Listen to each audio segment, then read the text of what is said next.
नमस्कार दोस्तों, मैं कपिल राजपूत और आप सुन रहे हैं हिंदी ऑडियो बुक सकारात्मक सोच की शक्ति, जिसके लेखक हैं नॉर्मन विंसेंट पील।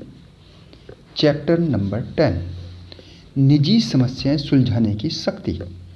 मैं आपको उन सौभाग्यशाली लोगों के बारे में बताना चाहता हूं जिन्होंने अपनी समस्याओं का सही समाधान खोजा। वे एक आसान परंतु बहुत ही टेक्निकल योजना पर चले और हर प्रकरण में उन्हें इसके सुखद व सफल परिणाम मिले। ये लोग आपसे किसी तरह से भिन्न नहीं हैं। उनके पास भी वही समस्या मुश्किलें थीं जो आपके पास हैं, परंतु उन्होंने एक ऐसा फार्मूला ढूंढ लिया जिसने उन्हें सफलता दिलाई। इस फार्मूले के सहारे उन्हें अपने कठिन सवालों के सही जवाब ढूंढने में मदद मिली। अगर आप इस फार्मूले को अपनाते हैं तो आपको भी यही परिणाम मिलेंगे। सबसे पहले मैं आपको एक पति पत्नी की कहानी बताना चाहता हूँ। बिल और उसकी पत्नी काफ़ी समय से मेरे मित्र हैं। वर्षों तक बिल कड़ी मेहनत करता रहा, जब तक कि वह अपनी कंपनी की सीढ़ी में दूसरे स्थान पर नहीं पहुँच गया। वह कंपनी का वाइस प्रेसिडेंट बन गया और उसे विश्वास था कि वह वर्तमान प्रेसिडेंट के रिटायर होने के बाद उसे प्रेसिडेंट का पद पर नियुक्ति दे दी जाएगी। ऐसा कोई कारण नहीं था कि उसकी महत्वाकांक्षा पूरी न हो सके। उसमें प्रेसिडेंट बनने की योग्यता थी, प्रशिक्षण था, अनुभव था। इसके अलावा उसे यह विश्वास दिलाया गया था कि उसे ही प्रेसिडेंट पद के लिए चुना जाएगा। परंतु जब अपॉइंटमेंट का वक्त आया तो उसे दरकिनार कर दिया गया। बाहर के एक आदमी को कंपनी के प्रेसिडेंट पद पर नियुक्ति दी गई।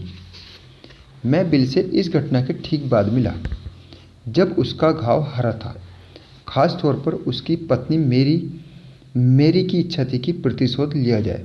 डिनर पर उसने कटुता पूर्वक वह सारी बातें कही जो उन्हें सुनाना चाहती थी। गहन निराशा, अपमान, कुंठा से भरी मैरी के दिल में गुस्से की आग धधक रही थी जब उसने अपने पति और मेरे सामने अपनी व्यथा कथा कही।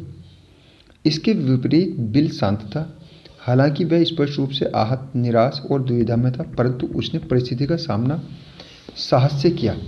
बिल चूंकि साहस स्वभाव से बेहद नम्र व्यक्ति है, इसलिए मुझे कोई हैरानी नहीं हुई कि वह गुस्सा नहीं था। उसकी प्रतिक्रिया प्रतिशोध या हिंसा की नहीं थी। मैरी चाहती थी कि वह तत्काल इस्तीफा दे दे। उसने बिल को सलाह दी कि वह कंपनी के मालिकों को अच्छी तरह से बता दे कि उन्होंने कितनी बड़ी गलती, नाइंसाफ़ी की है और इसके बाद इस्तीफा दे दे। बिल यह कदम नहीं उठाना चाहता था। उसने कहा, शायद यह सबसे अच्छा रहेगा कि वह नए आदमी के साथ काम करे और उसकी हर तरह से यथासंभव मदद करे।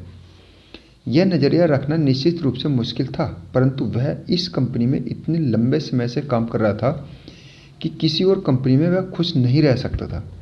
इसके अलावा उसे महसूस हो रहा था कि वाइस प्रेसिडेंट के पद पर कंपनी उसकी सेवाओं का लाभ उठाती रहेगी।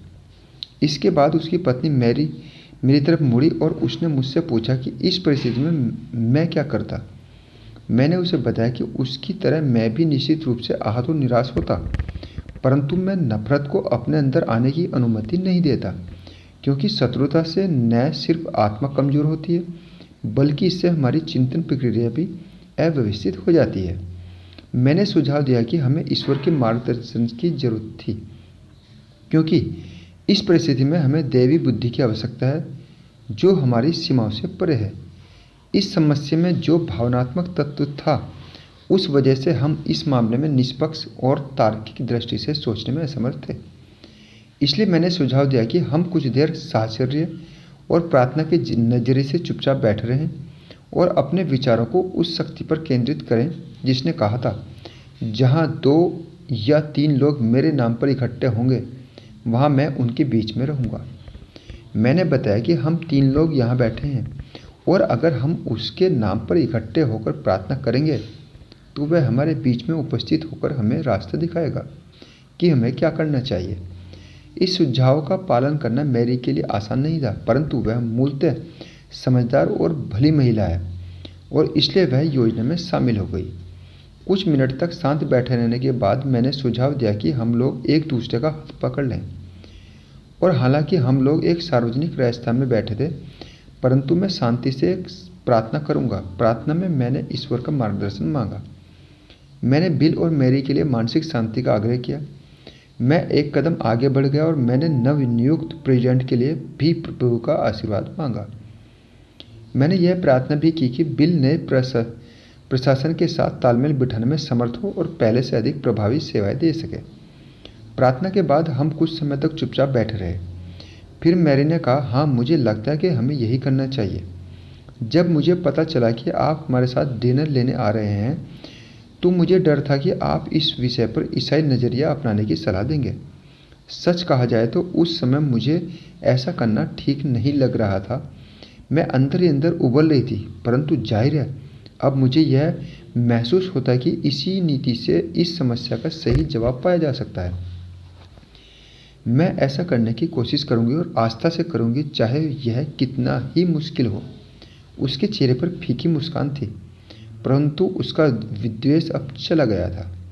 समय समय पर मैं उनकी खोज खबर लेता रहा और मैंने पाया कि हालांकि उनकी अपेक्षाओं के अनुरूप नहीं हो रहा था, परंतु वे नई व्यवस्था से धीरे धीरे संतुष्ट हो गए थे। उन्होंने अपनी निराशा और दुर्भावना को जीतने में सफलता पा ली थी। बिल ने मुझे यह भी बताया कि उसे नया आदमी पसंद था और उसके साथ काम करने में मज़ा आता था। उसने मुझे बताया कि नया प्रेसिडेंट उसे अक्सर सलाह लेने के लिए बुलवाता था और उस पर निर्भर करने लगा था। मैरी भी प्रेसिडेंट की पत्नी से अच्छा व्यवहार कर रही थी और सच कहा जाए तो दोनों ही पूरी तरह से सहयोग कर रहे थे।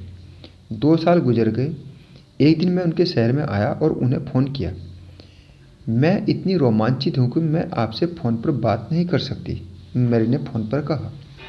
मैंने कहा कि अगर उसकी स्थिति ऐसी है तो निश्चित रूप से इसके पीछे कोई असामान्य महत्व की घटना होगी। इस बात को नज़रअंदाज करते हुए चिल्लाई, बहुत ही आश्चर्यजनक घटना हो गई है। मिस्टर अमुक अमुक, प्रेसिडेंट का नाम लेते हुए, को किसी और कंपनी में एक खास काम के लिए बड़े प्रमोशन के लिए चुन लिया गया है, जिससे वे हमारी कंपनी छोड़कर इससे अच्छे पद पर चले जाएंगे। और उसने आगे कहा, क्या आप अंदाज़ा लगा सकते हैं? बिल को अभी अभी यह बताया गया है कि वह अब इस कंपनी का प्रेसिडेंट बन गया है। आप भी आ जाइए और हम तीनों मिलकर ईश्वर को उसकी कृपा के लिए धन्यवाद देंगे। बाद में जब हम तीनों इकट्ठे हुए तो बिल ने कहा, मुझे अब यह एहसास हो रहा है कि ईसाई धर्म सिर्फ सैद्धांतिक नहीं है। हमने अपनी समस्या को आध्यात्मिकता के सुस्पष्ट और वैज्ञानिक सिद्धांतों के माध्यम से सुलझाया है। उसने कहा, मैं यह सोचकर कांप जाता हूँ कि अगर हमने ईसा मसीह की शिक्षाओं में दिए गए फार्मूले से इस समस्या का सामना नहीं किया होता तो हमसे कितनी बड़ी गलती हो जाती। कौन कहता है? बिल ने पूछा। ईसाई धर्म प्रैक्टिकल नहीं है। इस बात को कई साल गुजर गए हैं। इस दौरान बिल और मैरी के जीवन में कई समस्याएं आई। हर समस्या में उन्होंने इसी तकनीक का प्रयोग किया और उन्हें इसके हमेशा अच्छे परिणाम मिले। ईश्वर के हाथ में छोड़ने की युक्ति द्वारा उन्होंने अपनी समस्या को सही तरह से सुलझाना सीख लिया था। समस्या सुलझाने का एक और प्रभावी फार्मूला यह बहुत ही आसान तरीका है कि आप ईश्वर की अपने पार्टनर के रूप में कल्पना करें। माने कि ईश्वर हमारे साथ है। हमारी सारी समस्याओं, मुश्किलों और परिस्थितियों में ईश्वर हमारे नज़दीक ही है। हम उससे बात कर सकते हैं, उससे मदद हासिल कर सकते हैं और उसका सहारा ले सकते हैं। हम उसकी रुचि, समर्थन और सहायता का असीम लाभ उठा सकते हैं। व्यवहारिक दृष्टि से लगभग हर आदमी आमतौर पर इस बात को सच मानता है और कईयों ने इस आस्था के सत्य का अनुभव किया है। अपनी समस्याओं के प्रति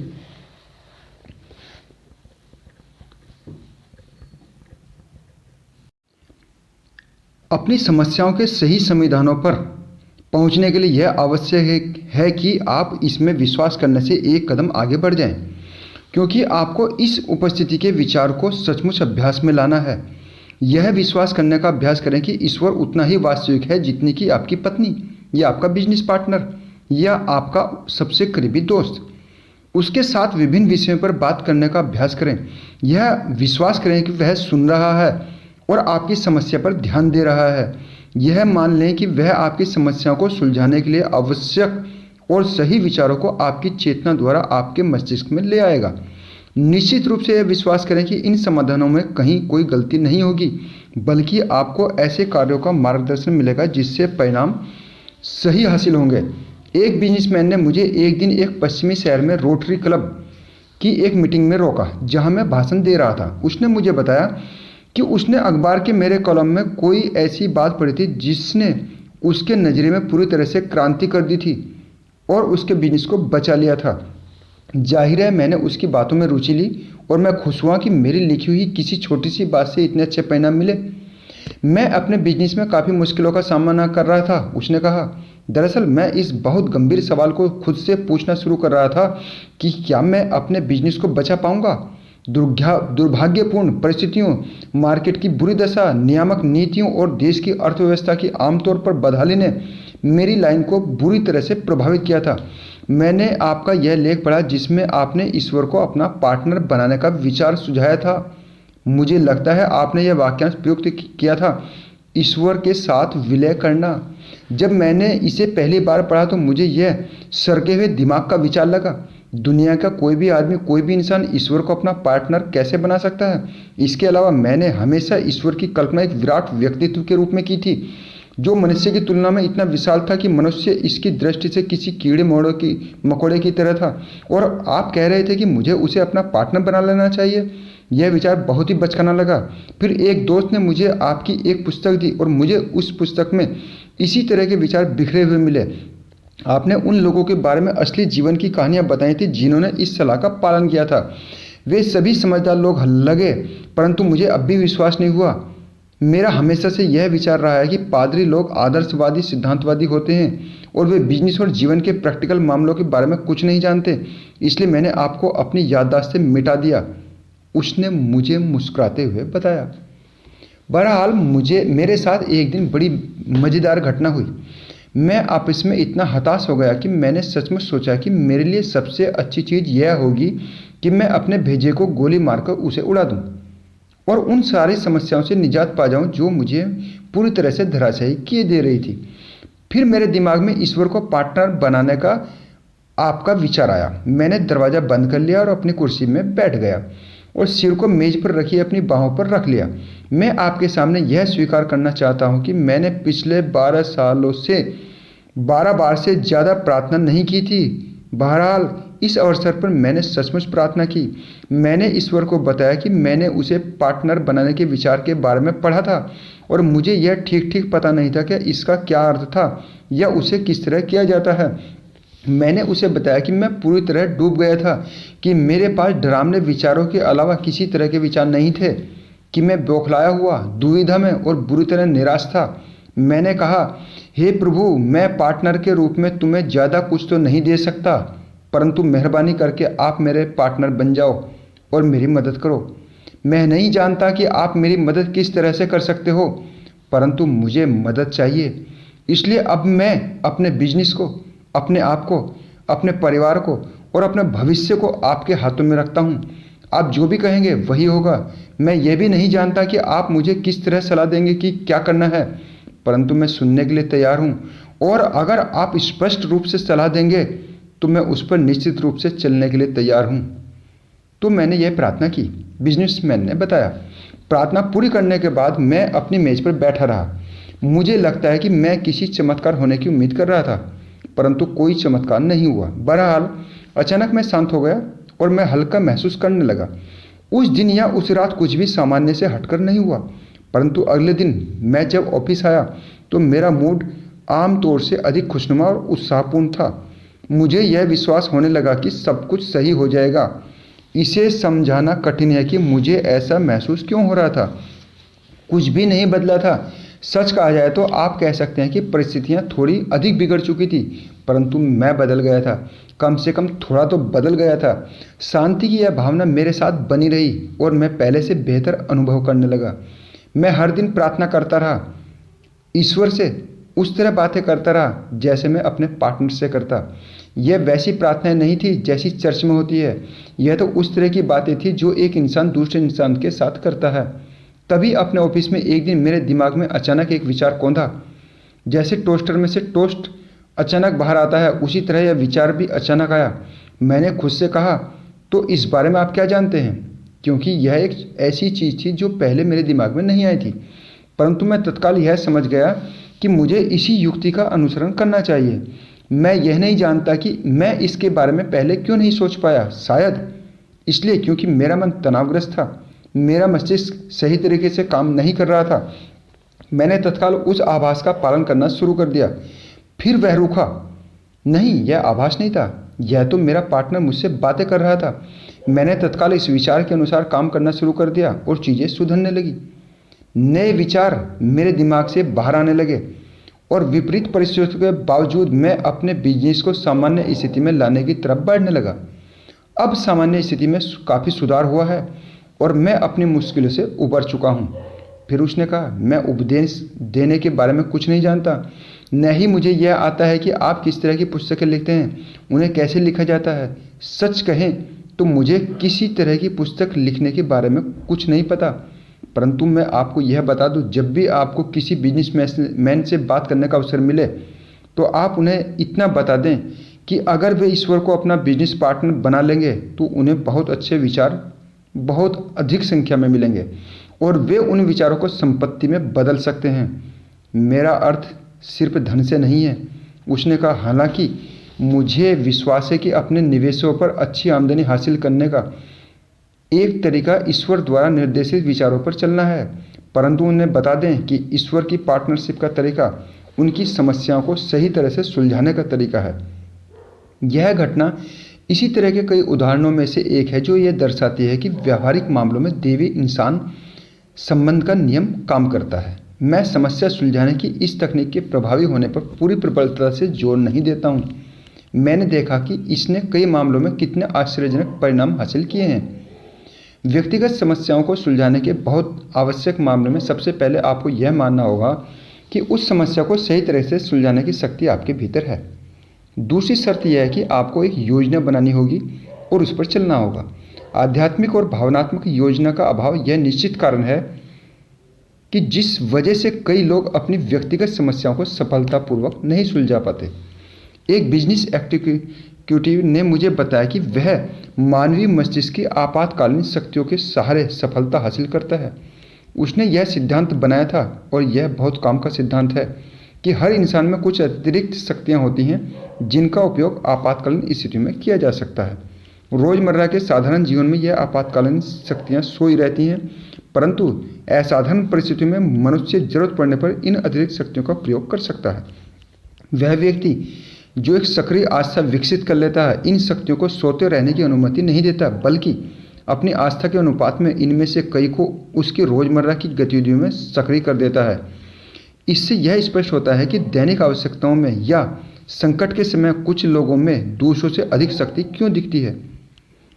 उन्होंने उन शक्तियों का प्रयोग करना एक आदत बना ली है जिन्हें तब तक नज़रअंदाज कर दिया जाता है जब तक कि कोई नाट की आवश्यकता ही न आन पड़े। जब कोई कठिन परिस्थिति उत्पन्न होती है तो क्या आप जानते हैं कि इसका सामना कैसे करें? क्या आपके पास उन असामान्य रूप से कठिन समस्याओं को सुलझाने की कोई स्पष्ट रूप से परिभाषित योजना है?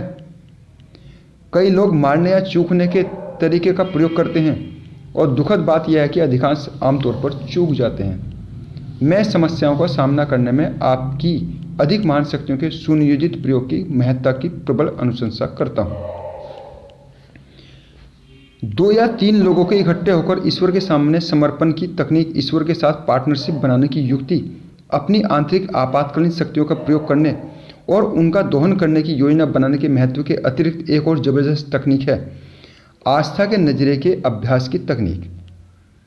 मैंने वर्षों तक बाइबल पढ़ी और इसके बाद मुझे यह समझ में आया कि यह मुझे बताने की कोशिश कर रही थी कि अगर मुझ में आस्था हो और सचमुच हो तो मैं अपनी सारी मुश्किलों को जीत सकता हूँ, हर स्थिति का सामना कर सकता हूँ, हर पराजय के बाद उठ सकता हूँ और मेरे जीवन की सभी मुश्किल समस्याओं को सुलझा सकता हूँ। जिस दिन मुझे यह एहसास हुआ वह दिन अगर मेरे जीवन की महानतम नहीं तो मेरे जीवन की महानतम दिनों में से एक था। निसंदेह कई लोग इस पुस्तक को पढ़ेंगे जिनके पास जीने की आस्था वाला विचार नहीं होगा, परंतु मैं आशा करता हूँ कि आपको यह विचार यहाँ समझ में आ जाएगा, क्योंकि इसमें कोई संदेह नहीं है कि आस्था की तकनीक दुनिया की सबसे शक्तिशाली सच्चाइयों में से एक है जिसका संबंध मानवीय जीवन के सफल व्यवहार से है। बाइबल में इस सत्य पर बार बार जोर दिया गया है कि अगर आप में राई के दाने के बराबर भी आस्था है तो आपके लिए कुछ भी असंभव नहीं होगा। बाइबल इस बात को पूरी तरह से शब्द से और तथ्यात्मक रूप से कहती है। यह कोई भ्रम नहीं है, न ही यह कल्पना की उड़ान है। यह उदाहरण नहीं है, प्रतीक नहीं है, रूपक नहीं है, बल्कि पूरी सच है। राई के दाने के बराबर भी आस्था आपकी समस्याओं को सुलझा देगी, बशर्ते आप इसमें विश्वास करें, इसका अभ्यास करें।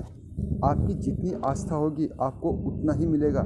जिस चीज़ की आवश्यकता है वह है आस्था, और आपकी आस्था के अनुपात में ही आपको परिणाम मिलेंगे। आस्था अगर छोटी है तो परिणाम भी छोटे ही मिलेंगे। आस्था अगर मध्यम है तो परिणाम भी मध्यम मिलेंगे, और अगर आस्था बहुत ज़्यादा है तो सफलता भी बहुत ज़्यादा मिलेगी। परंतु ईश्वर इतना दयालु है कि अगर आप में राई के दाने के जितनी भी आस्था है तो भी आप अपनी समस्याओं को सफलतापूर्वक सुलझा लेंगे। उदाहरण के तौर पर मैं आपको अपने मित्रों मारिस और मैरी एलिस क्लिंट की रोमांचक कहानी बताना चाहता हूँ। मैं उनसे तब परिचित हुआ जब मेरी पिछली पुस्तक एक गाइड टू कॉन्फिडेंट लिविंग को लिबर्टी मैगजीन में में छापा गया। उस रूप मारिस क्लिंट असफल हो रहा था और बुरी तरह असफल हो रहा था। न सिर्फ वह अपने काम धंधे में असफल हो रहा था, बल्कि वह अपनी व्यक्तिगत जिंदगी में भी असफल हो रहा था। वह डर और नफरत से भरा हुआ था। वह उन सबसे नकारात्मक लोगों में से एक था जिनमें से मैं मिला था। वैसे उसे ईश्वर ने एक अच्छा व्यक्तित्व दिया था और दिल से वह एक बढ़िया आदमी था, परंतु उसने अपने जीवन को तहस नहस कर डाला था, जैसा उसने खुद स्वीकार किया। उसने पुस्तक का सार रूप पढ़ा जिसमें राई के दाने के बराबर आस्था के विचार पर जोर दिया गया था। इस समय वह फिलाडेल्फिया में अपने परिवार, अपनी पत्नी और 2 बच्चों के साथ रह रहा था। उसने न्यूयॉर्क में मेरे चर्च में फ़ोन लगाया, परंतु किसी कारण वह मेरी सेक्रेटरी से बात नहीं कर पाया। मैं इस बात का जिक्र इसलिए कर रहा हूँ क्योंकि इससे यह पता चलता है कि उसका मानसिक नज़रिया बदल रहा था, क्योंकि आमतौर पर उसने दोबारा फ़ोन नहीं किया होता, क्योंकि उसकी यह दुखद आदत पड़ गई थी कि वह कमज़ोर कोशिश करने के बाद हर काम में हार मान लेता था। परंतु इस प्रकरण में वह तब तक जुटा रहा जब तक कि उसे पूरी जानकारी नहीं मिल गई। उसे चर्च की सेवाओं के समय के ज्ञान नहीं हो पाया। अगले रविवार वह अपने परिवार के चर्च में भाग लेने के लिए फिलाडेल्फिया से न्यूयॉर्क आया, और वह उसके बाद भी करता रहा, चाहे मौसम कितना ही खराब क्यों ना हो। बाद में उसने एक इंटरव्यू में मुझे अपने जीवन की कहानी पूरे विस्तार से बताई और पूछा कि क्या मुझे लगता है कि वह कभी जीवन में कुछ कर पाएगा। धन की, परिस्थितियों की, कर्ज की, भविष्य की और मूलतः स्वयं की समस्याएं इतनी जटिल थी और वह इन कठिनाइयों से इतना आतंकित और त्रस्त था कि उसने इस स्थिति को पूरी तरह निराशाजनक मान लिया था। मैंने उसे आश्वस्त किया कि यदि वह स्वयं को सुधार ले और अपने मानसिक नजरिए को ईश्वर के वैचारिक पैटर्न के अनुरूप बनाकर आस्था की तकनीक को सीख ले और उसका प्रयोग करे तो उसकी सारी समस्याएं सुलझ सकती हैं। उसे और उसकी पत्नी को एक नज़रिया अपने दिमाग से बाहर निकालना था, और वह था विद्वेष। वे लोग हर किसी से चिढ़ते थे और कुछ से तो बहुत अधिक चिढ़ते थे। वे अपनी वर्तमान दुखद स्थिति में थे, इसलिए उन्होंने अपने बीमार विचारों में तर्क किया कि यह उनकी असफलता नहीं है, बल्कि इसका कारण यह है कि दूसरे लोगों ने घिनौने सौदे करके उन्हें इस हाल में ला दिया है। वे रात को बिस्तर पर लेटकर एक दूसरे को यह बताते थे कि अपमान करते हुए वे दूसरे लोगों को क्या सुनाना चाहते हैं। इस अस्वस्थ माहौल में वे सोने और आराम करने की कोशिश करते थे, परंतु उन्हें सफल परिणाम नहीं मिलते थे। मारिस क्लिंट ने आस्था के विचार को सचमुच अपनाया। इसने अब उसके मस्तिष्क को इस तरह जकड़ लिया जिस तरह किसी चीज़ ने नहीं जकड़ा था। बहरहाल उसकी प्रतिक्रिया कमज़ोर थी क्योंकि उसकी इच्छा शक्ति अव्यवस्थित थी। पहले तो वह नकारात्मकता की लंबी आदत के कारण किसी भी चीज़ को शक्ति के साथ सोचने में असमर्थ रहा, परंतु वह लगन से इस विचार पर जुटा रहा कि अगर आप में राई के दाने के बराबर भी आस्था है तो आपके लिए कुछ भी असंभव नहीं होगा। उसमें जितनी शक्ति थी उसी से उसने आस्था को ग्रहण किया। निश्चित रूप से आस्था की उसकी शक्ति धीरे धीरे अभ्यास से बढ़ती गई। एक रात को वह किचन में गया जहां उसने उसकी पत्नी बर्तन साफ कर रही थी। उसने कहा, आस्था का विचार चर्च में रविवार को तुलनात्मक रूप से आसान लगता है, परंतु मैं इसे बनाए नहीं रख पाता। यह ओझल होने लगता है। मैं सोच रहा था कि अगर मैं एक राई के दाने को अपनी जेब में रखूं, तो जब मैं कमज़ोर पड़ने लगूंगा तो मैं इसे छू सकता हूं और यह आस्था प्राप्त करने में मेरी मदद करेगा। फिर उसने अपनी पत्नी से पूछा, क्या हमारे पास राई के दाने हैं, या यह सिर्फ ऐसी चीज़ है जो बाइबल में ही लिखी हुई है? क्या तुम्हारे पास राई के दाने हैं? वह हंसी और उसने कहा, मेरे पास यहीं पर उस अचार की शीशी में रखे हैं। उसने एक दाना निकालकर अपनी पति को दे दिया। क्या तुम नहीं जानते मारिस, मैरी एलेन ने कहा, तुम्हें असली राई के दाने की ज़रूरत नहीं है, यह तो सिर्फ एक विचार का प्रतीक है। मैं इस बारे में कुछ नहीं जानता, उसने जवाब दिया।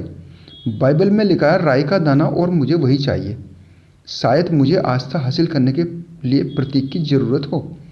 उसने अपनी हथेली पर राई के दाने को रखते हुए हैरानी से कहा, क्या मुझे बस इतनी सी आस्था चाहिए, सिर्फ एक राई के दाने के बराबर? उसने इसे कुछ देर तक पकड़े रखा और फिर इसे अपनी जेब में रख लिया और कहा, अगर मैं इसे दिन में अपनी उंगलियों से छूता रहूँगा तो मेरी आस्था बनी रहेगी। परंतु दाना इतना छोटा था कि वह गुम गया और वह दूसरे दाने के लिए फिर से अचार की शीशी के पास गया। उसका वह दाना भी गुम गया। एक दिन जब उसकी जेब का एक और राई का दाना गुम गया तो उसके दिमाग में एक विचार आया, क्यों न राई के दाने को प्लास्टिक की बॉल में रखकर जड़वा लिया जाए। वह इस बॉल को अपनी जेब में रख सकता है या अपनी घड़ी की चैन में लगा सकता है, ताकि यह हमेशा उसे याद दिलाती रहे कि अगर उसके पास राई के दाने के बराबर भी आस्था है तो उसके लिए कुछ भी असंभव नहीं होगा। उसने प्लास्टिक के एक तथाकथित विशेषज्ञ से सलाह ली और उससे पूछा कि किस तरह राई के बीज को प्लास्टिक की गेंद में डाला जा सकता है ताकि कोई बुलबुला न हो। विशेषज्ञ ने कहा, ऐसा इस कारण नहीं किया जा सकता क्योंकि यह कभी नहीं किया गया था, जो दरअसल कोई कारण नहीं था।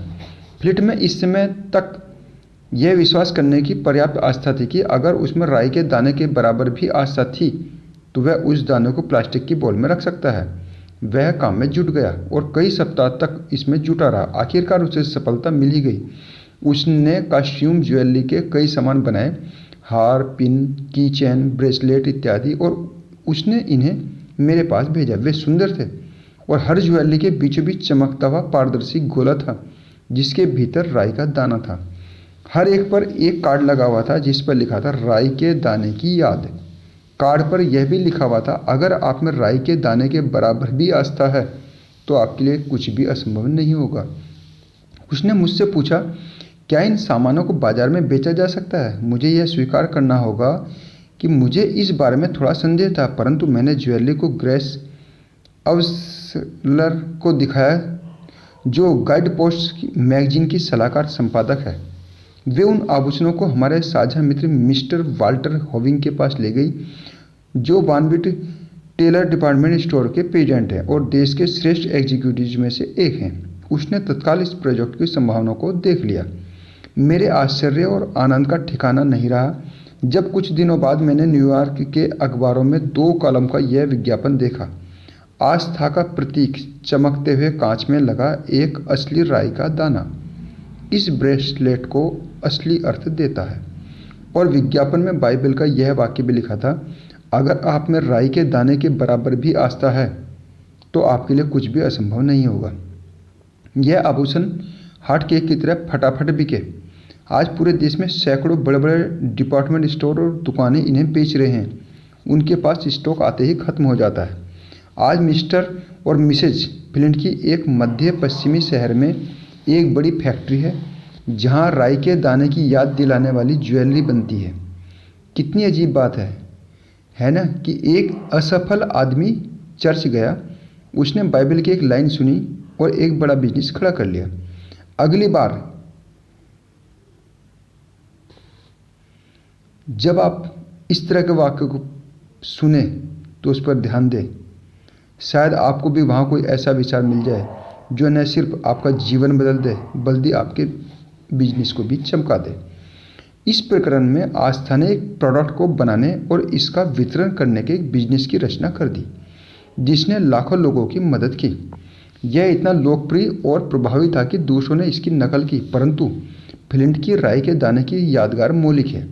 इस छोटी सी युक्ति ने जो जिंदगियां बदली हैं, उनकी कहानी इस पीढ़ी की सबसे रोमांचक आध्यात्मिक कहानियों में से एक है। परंतु मारिस और मैरी एलिस फ्लिंट पर जो प्रभाव पड़ा, जिस तरह उनकी जिंदगियां बदल गई, जिस तरह उनके चरित्र का पुनर्निर्माण हुआ, जिस तरह उनके व्यक्तित्व मुक्त हुए, यह आस्था की शक्ति का एक रोमांचक उदाहरण है। अब ये बिल्कुल नकारात्मक नहीं है, अब वे सकारात्मक हैं। वे अब बिल्कुल पराजित नहीं हैं, वे अब विजयी हैं। वे अब नफरत नहीं करते, अब उन्होंने अपने देश को परास्त कर दिया है और उनके दिल में अब प्रेम भरा हुआ है। वे अब नए लोग बन गए हैं, उनका नज़रिया नया बन गया है और उनमें शक्ति का एक नया एहसास है। वे बेहद प्रेरक व्यक्ति बन गए हैं। मारिस और मेरी एलिट फ्लिंट से पूछकर देखिए किस तरह किसी समस्या को सही तरह से सुलझाया जाए। वे आपको बताएंगे। आस्था रखिए, सचमुच आस्था रखिए और मेरा यकीन करें, वे जानते हैं। यह कहानी पढ़ते वक्त अगर आपने यह नकारात्मक विचार सोचा, और यह नकारात्मक नजरिए का प्रतीक है, मिस्टर फ्लिंट की दशा कभी उतनी खराब नहीं थी जितनी कि मेरी है। तो मैं आपको बता दूं कि मैंने कभी किसी को उतने बुरे हाल में नहीं देखा जितने बुरे हाल में यह दोनों रह रहे थे। और मुझे यह भी कहने दीजिए कि चाहे आपकी स्थिति कितनी भी खराब क्यों न हो, अगर आप इन 4 तकनीकों का प्रयोग करेंगे जो इस अध्याय में बताई गई है और जिनका प्रयोग फ्लिंट ने किया था, तो आप भी अपनी समस्या को सुलझा सकते हैं। इस अध्याय में मैंने किसी समस्या को सुलझाने के लिए विभिन्न तरीके बताने की कोशिश की है। अब मैं आपको ठोस तकनीक के रूप में 10 आसान सुझाव देना चाहता हूं, जिनकी मदद से आमतौर पर आपकी समस्याएं सुलझ सकती हैं। नंबर 1, विश्वास करें कि हर समस्या का समाधान है। नंबर 2, शांत रहें। तनाव से विचारों की शक्ति का प्रभाव बाधित होता है। आपका मस्तिष्क तनाव की स्थिति में ठीक से काम नहीं कर पाता। इत्मीनान से समस्या का सामना करें। नंबर 3, जवाब ढूंढने की जल्दी न मचाएं। अपने दिमाग को रिलैक्स्ड रखें ताकि सुझाव अपने आप आएं और स्पष्ट हों। नंबर 4, सभी तथ्यों को निष्पक्ष, न्यायपूर्ण और तार्किक ढंग से इकट्ठा करें। नंबर 5, इन तथ्यों को कागज पर लिख लें। इससे आपका सोच स्पष्ट होता है और विभिन्न तत्व क्रमबद्ध रूप से जम जाते हैं। आप सोचते भी हैं और देखते भी हैं। समस्या व्यक्तिगत होने के बजाय विषयगत हो जाती है। नंबर 6, अपनी समस्या के बारे में प्रार्थना करें और यह विश्वास करें कि ईश्वर आपके मस्तिष्क में समाधान की रोशनी चमका देगा। नंबर 7, ईश्वर से मार्गदर्शन मांगे। आप सलाह देकर मेरा मार्गदर्शन करेंगे। नंबर 8, अंतर्दृष्टि और अंतर्बोध की शक्ति में विश्वास करें। नंबर 9, अपने धार्मिक स्थान जाएं और वहां पर अपने अवचेतन मस्तिष्क को कार्य करने दें। जब आप पूजा करने के मूड में सामंजस्य करें, रचनात्मक आध्यात्मिक चिंतन में सही जवाब देने की अद्भुत शक्ति होती है। नंबर 10, अगर आप इन कदमों पर आस्था के साथ चलते हैं तो जो भी जवाब आपके मस्तिष्क में विकसित होगा या अचानक आएगा, वह आपकी समस्या का सही समाधान या सही जवाब होगा। मैं कपिल राजपूत और आप सुन रहे हैं हिंदी ऑडियो बुक सकारात्मक सोच की शक्ति। इस चैप्टर में आपने सुना निजी समस्याएं सुलझाने की शक्ति। आपको अच्छा लगा? आप इस को लाइक कर सकते हैं। यदि आपने चैनल सब्सक्राइब नहीं किया तो इसको चैनल सब्सक्राइब कर सकते हैं, जिससे कि आने वाले चैप्टर या आने वाली बुक आपको बहुत जल्दी मिले, सबसे पहले मिले। आपने मुझे सुना, उसके लिए बहुत बहुत धन्यवाद। Thank you.